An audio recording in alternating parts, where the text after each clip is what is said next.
আচ্ছা, আগের ভিডিওতে তোমরা দেখেছিলে যে আগের দিন রাতে আমাদের ঠাকুরটাকে এনে রাখা হয়েছিল।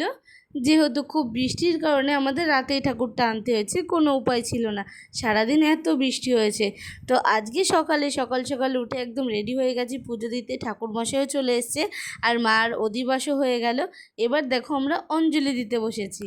আর সকাল থেকে আমি প্রচুর ব্যস্ত ছিলাম, কারণ ঠাকুর ঘরের সব কিছু গোছাতে হয়েছে, তাই জন্য তোমাদের সাথে সেগুলো ভালো করে শেয়ার করতে পারিনি।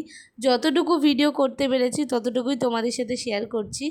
তো এখন মায়ের অঞ্জলি দেওয়া হচ্ছে, আর তারপরে আমরা অঞ্জলি দেওয়ার পরে দেখো এখানে মায়ের আরতিও শুরু হয়ে গেছে। আর আমাদের মন্দিরে কিন্তু মাকে ধূপ দেওয়া হয় না, মানে যে ধুনোটা আমরা ধরাই সেটা কিন্তু দেওয়া হয় না, কিন্তু একটু ধরিয়ে সঙ্গে সঙ্গে বের করে দেওয়া হয়, তাই জন্য সেটার ভিডিও আমি করিনি। তারপরে দেখো ঠাকুরমশাই যজ্ঞ করতে বসে গেছে।